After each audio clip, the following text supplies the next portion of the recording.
ዮሐንስ አፈወርቅ በድርሳኑ እንዳመሰገነች የማመሰግንሻለሁ። የጠፋ በጋዳምን የፈለገው ባገኘው ጊዜ የተሸከመው እውነተኛ ቸር ጠባቂያችን ክርስቶስ ከአንቺ የተወለደ እመቤቴ ማርያም ሆይ ደስ ይበልሽ። ቃላት የዋን ጽሩ የሚጎዳ ማሰሪያ ባንቺ የተቆረጠላት እመቤቴ ማርያም ሆይ ደስ ይበልሽ። በብጉ ደመና ተጭኖ መጥቶ በማኅፀንሽ ያደረ እመቤቴ ማርያም ሆይ በቅዱሳን ነቢያት በቅዱሳን መላእክት የሚኖር ከአንቺ ተወልዶ የተገለጸልን እመቤቴ ማርያም ሆይ ደስ ይበልሽ።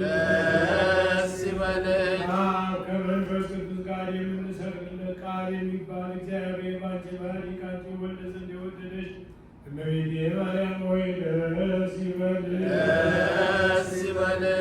ለምእመናን ወንጌልን የማስተምርለት የጌታ እናቱ እመቤቴ ማርያም ሆይ ደስ ይበልሽ።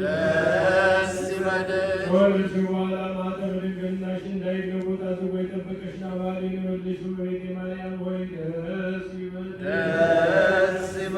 ማኅተመ ድንግልናሽ ሳይለወጥ ቅዱስ ክርስቶስን የወለድሽው እመቤቴ ማርያም ሆይ ደስ ይበልሽ።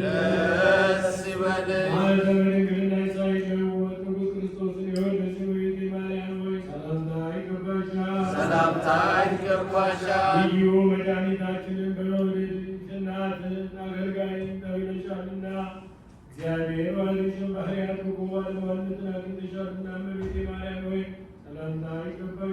ሰላምታ ይገባሻል። እኛ ከምንወደው እሱ ከሚወደን ልጅሽ ኃጢአታችንን ያስተሰርይልን ዘንድ ለምኝልን።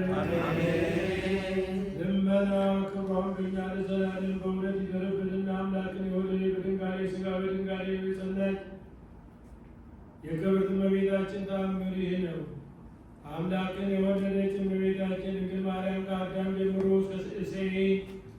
እስከ ልጁ እስከ ዳዊት ድረስ በብዙ አምሳል እየተመሰለችና እየተነገረች መጣች።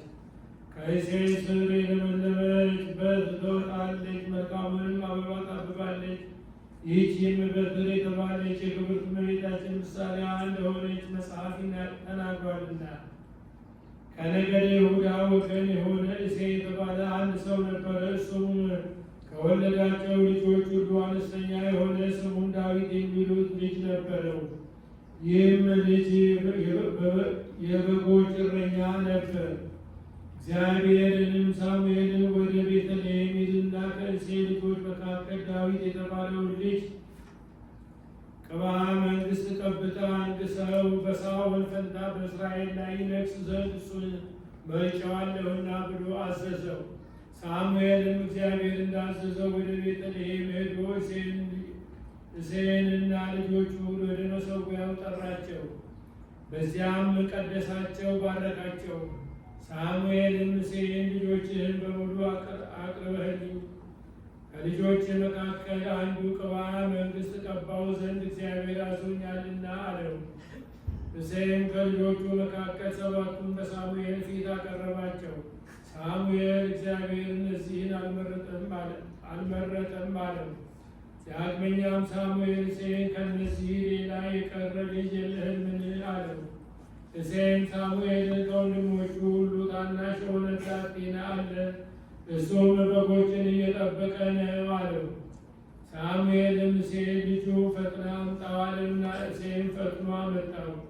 ይህም ልጅ ቀይና መልኩ ሁሉ ያማረና የተዋበ ነበር። በዚያም ጊዜም እግዚአብሔር ሳሙኤልን የነገርኩህ ልጅ ነውና ቅባው አለው። ሳሙኤል የዘይቱን ብልቃጥ ወስዶ በወንድሞቹ መካከል ዳዊትን ቅብዓ መንግሥት ቀባው። ከዚያም ጊዜ ጀምሮ የእግዚአብሔር መንፈስ በዳዊት ላይ አደረ። በዚያ ወራት በእስራኤልና በፍልስጤም መካከል ጦርነት ይካሄድ ነበርና፣ ስለዚሁ አባቱ እሴይ ዳዊትን በጦር ሜዳ ለሚገኙ ስንቅ ውሰድላቸው ብሎ ላከው። ዳዊትም በጎቹን ለጠባቂ ያስጠበቀና ማልዶ ተነስቶ አባቱ ያዘዘውን ይዞ ወደ ወንድሞቹ ሄደ።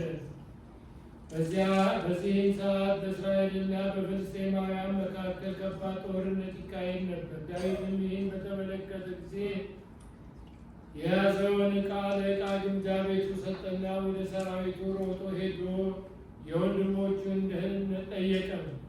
ዳዊትም ከወንድሞቹ ጋር በሚነጋገርበት ጊዜ ከፍልስጤማውያን ሰራዊት ይልቅ ኃይለኛና ብርቱ የሆነ ፍልስጤማዊ ጎልያድ መጣና በእስራኤል ሰራዊት ላይ ይሰድብና የዛቻ ቃል ተናገረ። የተናገረውን ቃል ዳዊት ሰማ። ዳዊትም ባጠገቡ ላሉ ሰዎች ይህን ሰው የሚገድል ከእስራኤል ውርደት ለሚያርቅ ሰው ምን ወሮታ ይከፈለዋል? አላቸው። ሰዎቹም ይህን ላደረገ ሰው ሚስት ትሆነው ዘንድ ንጉሥ ልጁን ይዳርለት ከፍ ከፍ ያደርገዋል፣ የአባቱንም ቤተሰብ ሁሉ በእስራኤል ዘንድ ከግብር ነፃ ያደርገዋል አሉ። በዚያን ጊዜም በእጁ አንድ